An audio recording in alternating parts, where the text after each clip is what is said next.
guess the microphone will pick up from here. I'm Topias, and this is Matti, and I come from Sitra, and he comes from Frantic, the company that helped us build the website that we'll be going through today. Does anyone know what Sitra is, by the way? Like, how many people here, like in terms of hands, knows what Sitra is? Okay, well maybe not that many people, all in all, so just quickly, Sitra is, well you can read it for yourself, a feature fund that collaborates with partners from different sectors to research, trial and so on. So basically Sitra is trying to take an active role in building Finnish society. It's a think and do tank that basically works with a lot of different government agencies and organizations in the sort of grassroots level, and also we're taking concepts to like a larger audience and involving people in Finland in sort of more open and democratic ways of participating in society. It's a lot of fancy words, but basically trying to advance a better Finnish future. For this project we had kind of 4 goals in the beginning. There was extensive user research made before we embarked on the concept of the website, and I got to give a disclaimer here. When we started working on the concept, I was still personally working for Exop Design, so the work started actually in this building in that sense. But it was definitely not like a singular work. There were multiple parties. Sitra was very heavily involved in that point, and we did a lot of we got Sitra as an organization and also people from the outside involved in the developing of the concept. But basically it breaks down into 4 parts. Language support, so we want to be international, and by law we have to also provide material in Swedish, but we also have English language. But this is like technically and as a policy we wanted to make it as available to as many people as possible. So we have 3 languages on the site, so Finnish, Swedish, English. Not content parity, but the possibility to drive towards that or build the different language versions as like their own entities. To set a brave example, and this kind of not necessarily as the site, but in the things that we talk about in Sitra.fi. So like tackling hard subjects about like social and healthcare issues, having the actual facts, talk with also opinion, but making it very clear which is which. So we're not trying to like muddle fact with fiction or opinion. So Sitra's work is always based on studies, and we want to provide, you know, facts for the claims that we make. That's why also we work with a lot of people. But setting this example of here are the facts and this is why we have this opinion, and kind of being pretty brave about it as well, because a lot of these subjects are pretty controversial. Guiding dialogue. So from basically the previous point comes that, you know, it's not about shouting the loudest, it's about making the best case. And we want to provide like tools and ways to have a sensible discussion about societal issues and the things that we as an organization are interested in, and that for instance circular economy or capacity for renewal as a society. And also I guess the sort of main part of the concept was this, like, to be a future media. So whenever we talk about big societal changes in Finland, people will kind of eventually look at Sitra, like to get the actual facts and to get the facts behind the discussion, because the discussion can go in all kinds of directions. So we want to, as a media, be this sort of trustworthy, safe place for fact-based information and opinion.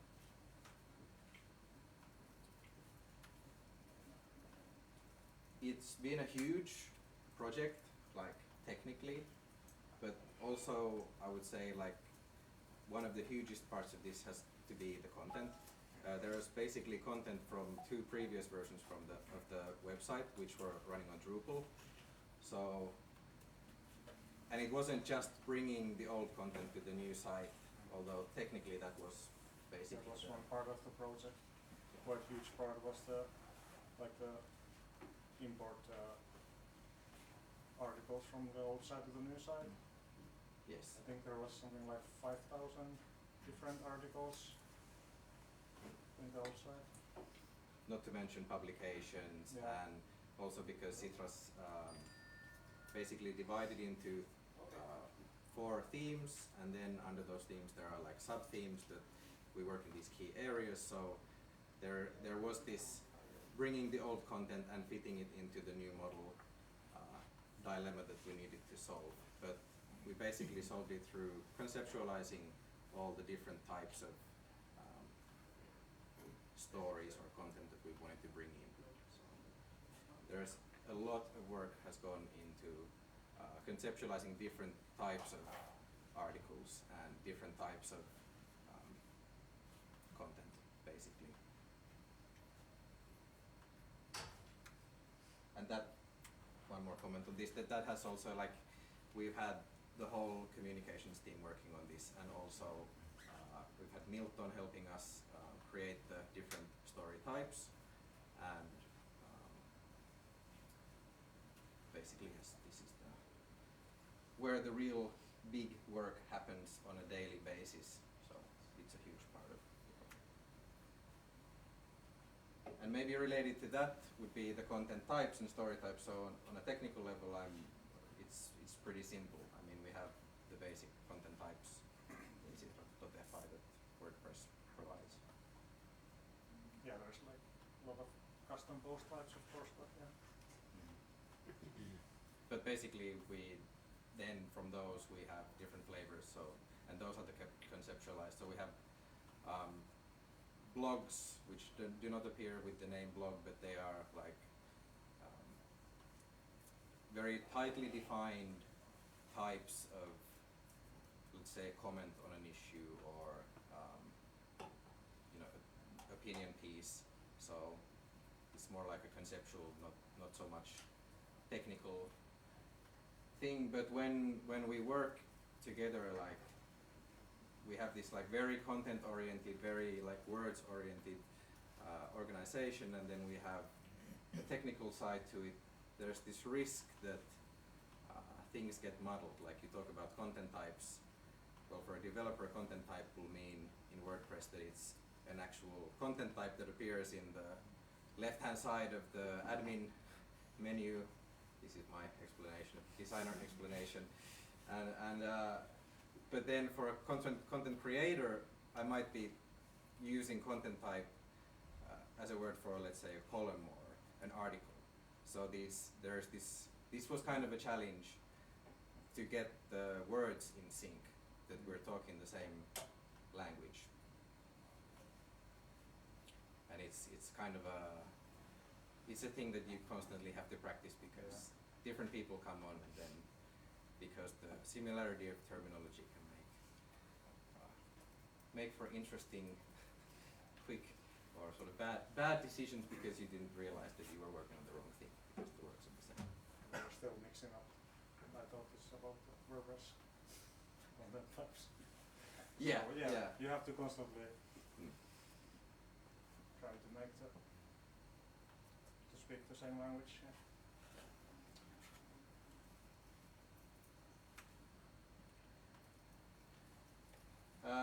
Sitra.fi is sort of, we have these 2 basic ideas of what the content types are based on. So there is the article content type, or this article based content, which is basically what you would imagine something that looks like an article, and then you have this component based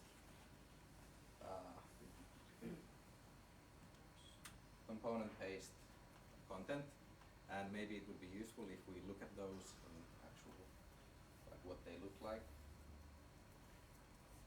Oops, not that, not even that, definitely not that, but this looks much more like it.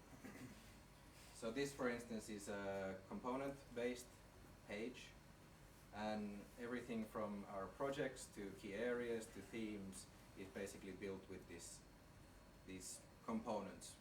So it's not a page builder that we've made per se. It's not like Enfold where you can go crazy and do anything and break everything all the while. But we have a very well-defined set of different components that we can use to build the different pages. So this is because although key areas and themes are pretty much sort of the same structure, we still have things like our vision project, which is very different from those.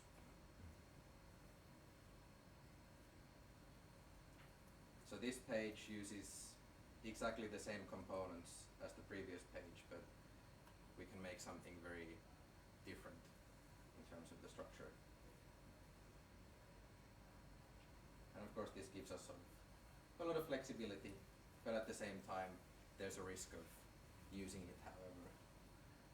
So the importance of these like pre-conceptualized content types is very important for us, and I would say to anyone really.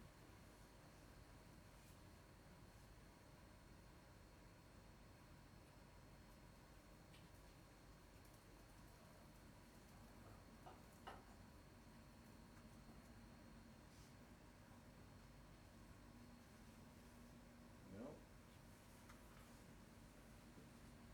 Do you want to say anything about architecture?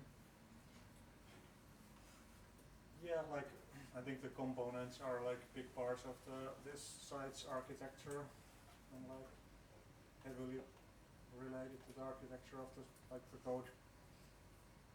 I don't know if you have any questions of it.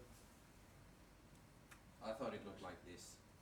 This is the sort of designer look at the site architecture. So It's like it's like a server-side architecture what we are using. This is very common in Frantic. Like we are hosting images in S3, Amazon, and then Heroku is the application server, and then we have a Jaws DB as a database. It's like a simple image of the hosting solution. do we have any benefit of this? Challenges? Yeah, I remember like Sami was saying there were some challenges with the Jaws. Yeah, DB. Of course we got a lot of benefits hosting the images on S3. Like I don't know how common is it in the WordPress environment, but like for us it gives like a lot of performance benefits because we don't, every time the page loads, it doesn't like consume the performance of the application server because the images are loaded from the Amazon server. And Heroku is like how many of you how many of you knows Heroku? What is it? Yeah, it's like a very developer friendly hosting solution, and it's very common in Frantic. And the Jaws DB, it's like just one of the database options to use with Heroku.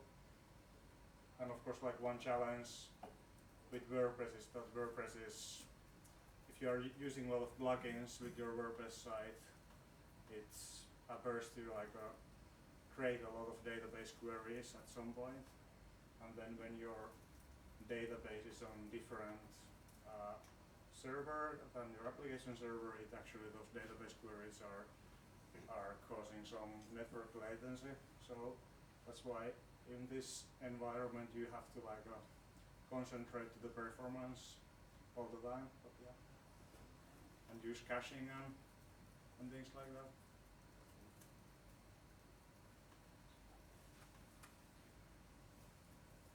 Then there are a few things, like this is more like the design fun stuff, but like there are like these things that basically you have to bring, like cookies for instance. But we kind of try to bring a little bit of these delightful little moments over here and there, so it doesn't have to be so boring in some way. Like even every page or every website has a 404, or they have a cookie banner. You can still sort of bring a small moment of delight through this kind of,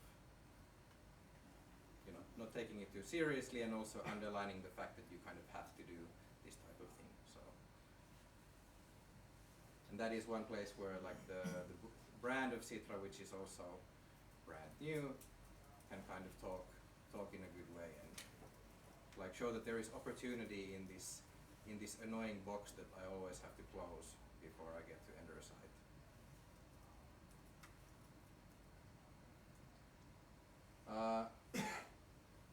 But about working on the project, I think that's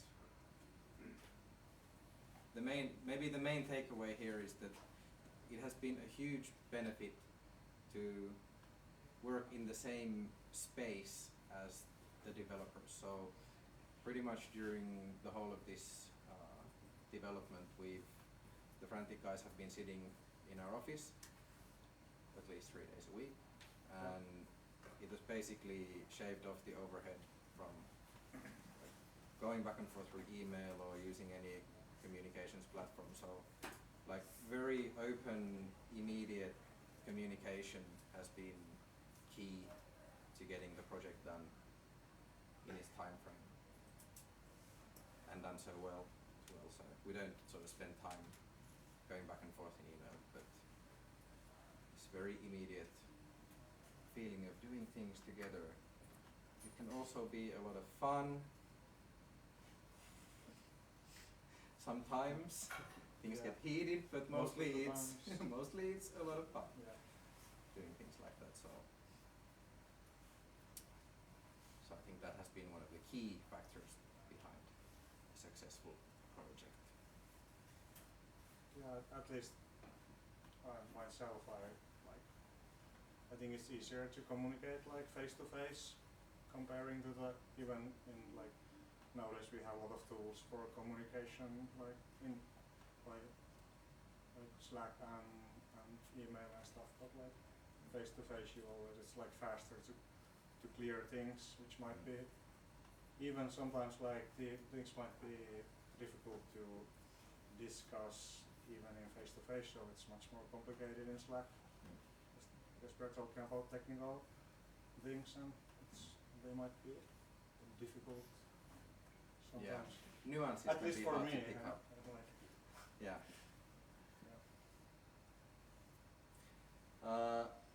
Any questions at this point? Yes, Richard. So you mentioned that the previous two versions of the site were made with Drupal. Yeah. And the new one is with WordPress. So maybe it's two questions. First one, why the change, if you know? And the second one, how does Sitra as a company, or specifically maybe the content editors, how do they feel about this change? Well, the content editors by and large are quite happy with the change. I mean, but it's not just the technical thing. I mean, technically the user interface for adding and creating new content is, from what I gather, have not used the Drupal version, so don't take it just from me, but it seems simpler and it makes things easy to kind of see. Like if I'm creating an article, I can easily preview what the article will look like, and it doesn't have to be public at the moment of previewing it. And there are these kind of things that weren't available straight from the box, but that we developed so that we could like create content like that. But about the Drupal, you mean have they liked it more than the Drupal? I would say most, but you know, we still have to do some kind of internal questionnaire about this kind of stuff. It's pretty early stages at the moment. Yeah. What made you choose Heroku as the hosting platform? That's probably much better. It's like we are using Heroku in Frantic a lot. It's like a kind of company standard at the moment. So like it helps to use the same platform. And like Heroku has been, it's like has a lot of benefits and it's very easy to adapt for the developers, and you don't have to take care that much maintaining if you compare it to that you would have like a virtual server or something like that. So it's like a mainly ease of use thing. Yeah, and from the customer point of view, it's nice. You can preview things as it gets developed.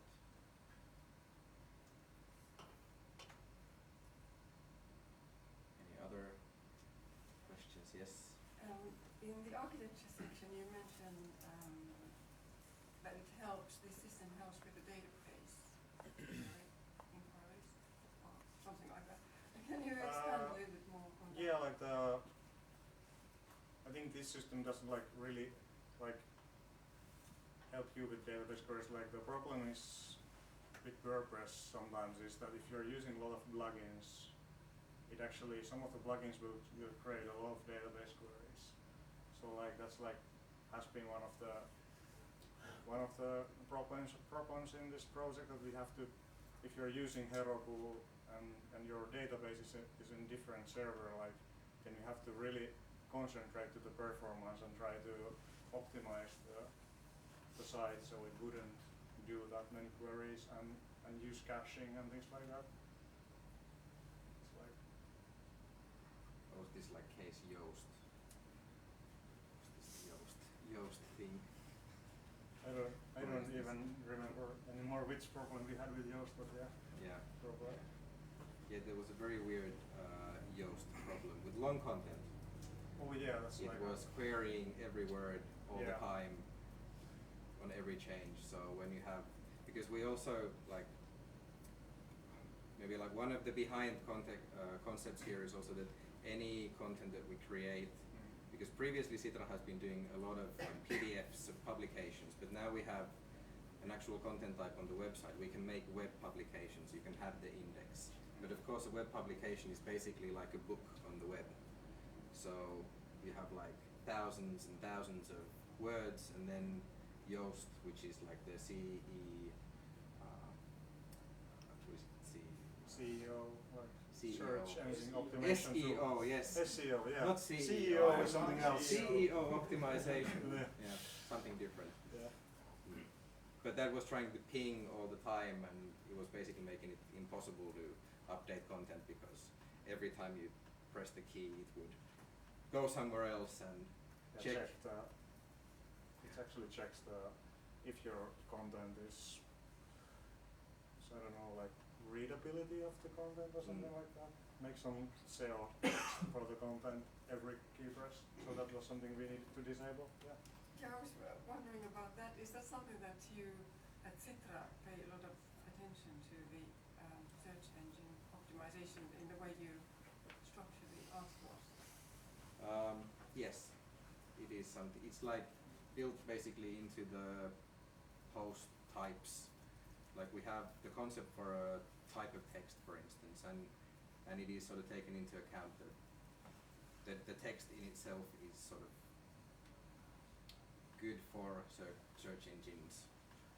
And we also have this Yoast, where we have like search engine fields that we can fill. So basically any content that gets added can be very highly sort of optimized for search engine performance. But And have you used some kind of special editing system for doing that? Because obviously you have quite complex text. well, the one we have at the moment is Yoast, so that's seems to be the solution. But like said, no tool out of the box seems to be like perfect, because it's like a custom WordPress, so there are unexpected behaviors sometimes with the components, and some of the development time then goes to making some of these components work. But Yoast at the moment is the solution there. So what did you do about the queries?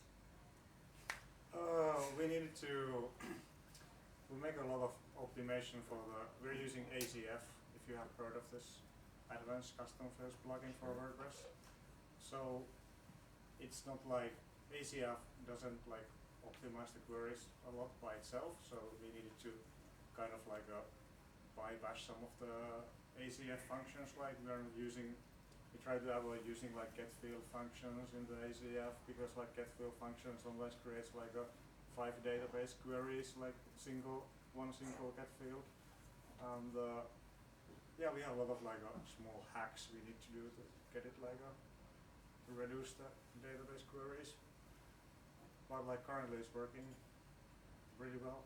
But what does that mean in practice? I mean, you're talking about ACF or Yoast.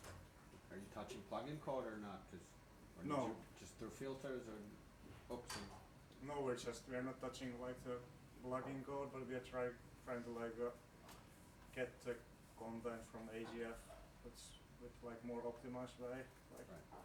it's kind of like bypassing some of the ACF most performance consuming functions and not to use them, Right. and write our own functions for getting the database content. And relatedly, what kind of caching are you using? Like Redis or We have Redis, yeah, right? and that helps.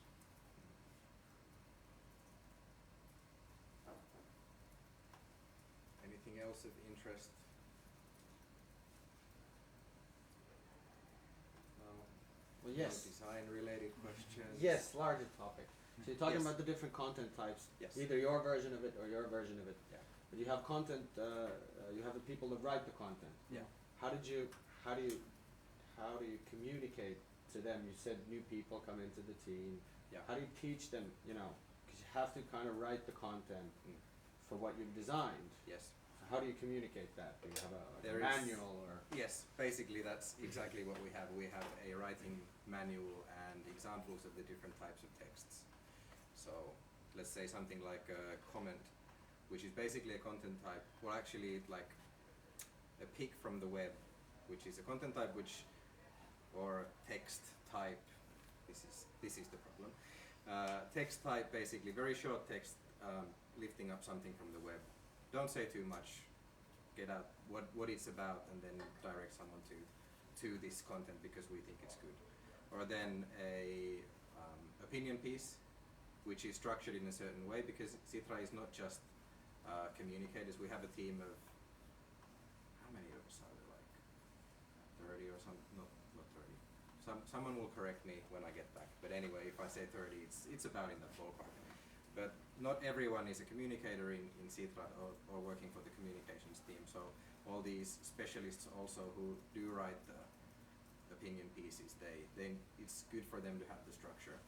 So we do have manuals too for the writing, and we also organize different like writing clinics and help for people if they want to learn to write the content better. Do they write it directly to, like, do they use WordPress or do you have a? No, not typically. Typically stuff doesn't get written straight into Right. the system. There's some editorial process as well and so forth. So that is the sort of media aspect of it as well. Like even we have the tools, but there's still like a process for all the content that goes on the site.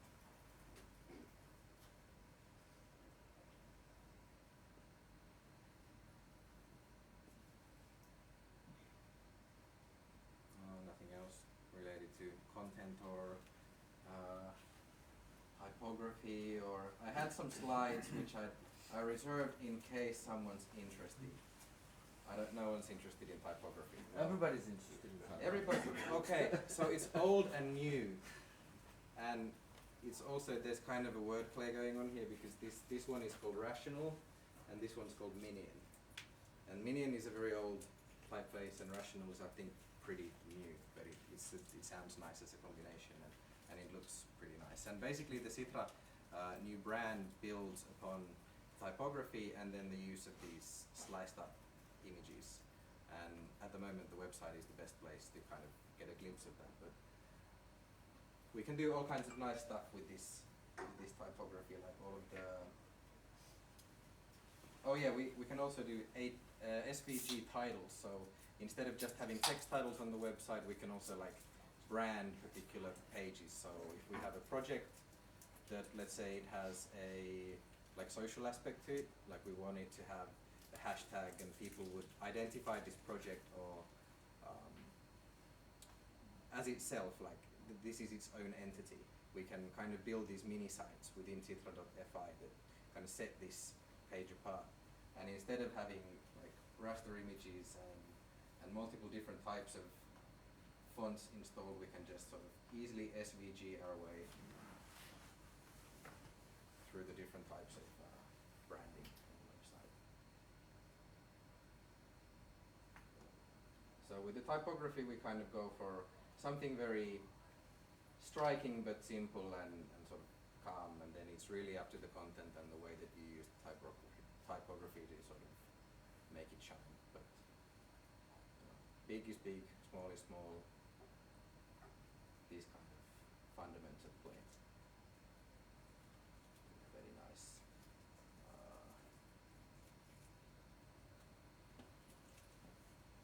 Other examples of typography.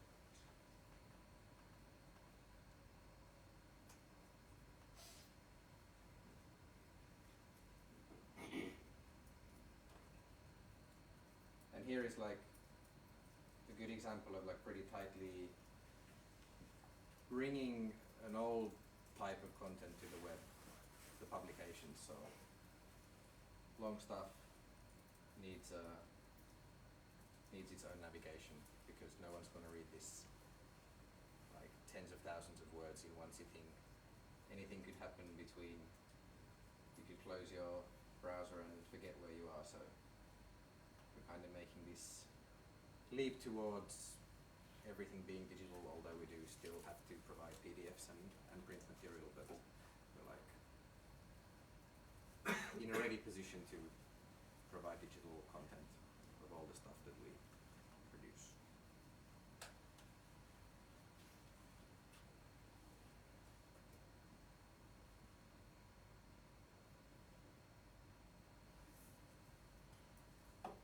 Anything else come to mind? Extra questions or nothing? No. No, I'm interested about knowing more about research and testing. Oh yes, good that you can see all the uploaded slides. Yeah, so research and testing has basically been going on, well, research mostly beforehand. Like there was a big usability and like user-based study made before the concepting started, and that was kind of used as the base for, well, when we started the concept for the actual website. So we try to ensure that the user groups that already find the most value would still find that value, and at the same time open up the website to maybe a bit broader an audience. So new content types that would sort of support people that don't necessarily understand this sort of specialist lingo of these subjects. And the testing has basically been going on all the time. So before we had any working like website, we did like prototypes in InVision. We tested these on people at Sitra, and then also people in Kamppi. So just like everyday people trying out a website for an organization that they don't really know anything about, and trying to get them to find particular pieces of content within the prototype, and those tests went pretty well. So we had the sort of trust to move forward with the plan at that point, and then since then we've had a few tricky parts where we basically launched Sitra.fi 3 times, which we've first started with the Seuraava era.fi or nextera.global, which is Sitra's vision work done in collaboration with Demos Helsinki, and that launched before the main Sitra.fi website launched. So basically the Sitra website has lived under 3 URLs, because there was also another part, the Soteuttamo, which is like well, someone else would know more about it, but it's basically a way to facilitate the interactions between municipalities and then potential service providers in the social and healthcare space. So this kind of project website basically launched before the main Sitra.fi. So we switched URLs a few times. We've launched the website twice, and this was also a way of like validating that the concepts work and that the user interface works, that the usability works, and that the SEO optimization works. And even though it caused quite a lot of work for us and like fast and furious moments, you know, in the end it was kind of worth it, because at least we were able to see if there was going to be any problem with the use of the site before we launched the whole big website with all of its content from 3 different websites before. Yeah. How did you measure the site? How successful this launch is? What is your key That's KPIs? also early to say yet.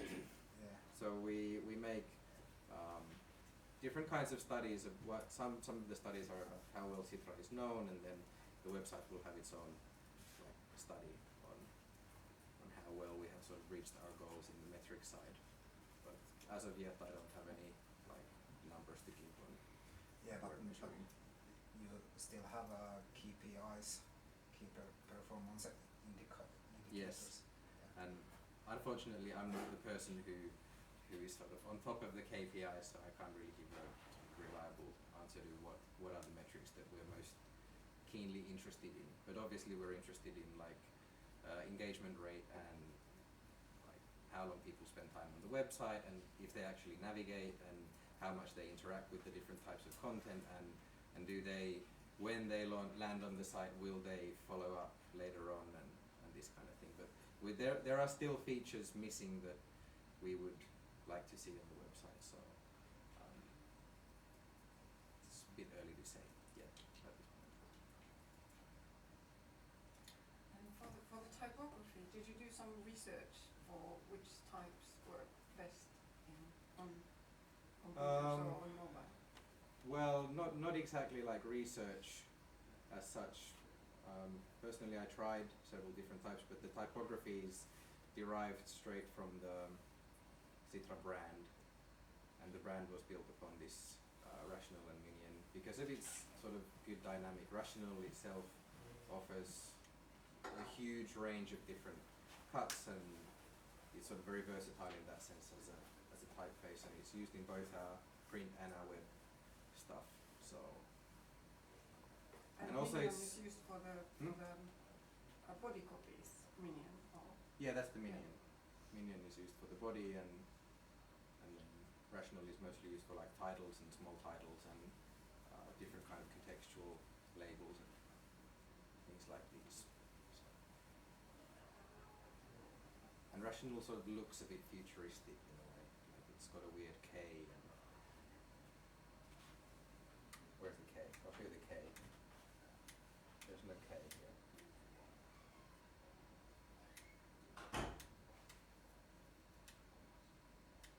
So this is officially a presentation without any Ks. There it is. This is very future. Basically, the brand is built on that K.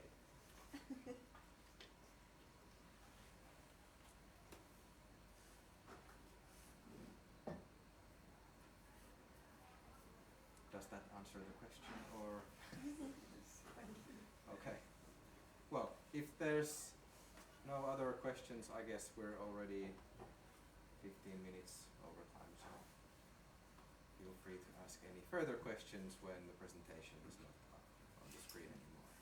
And have some beer, Janne is offering, and there's also the challenge of talk to someone you haven't talked to yet and make a meaningful connection through WordPress. So, thank you. Here's the thank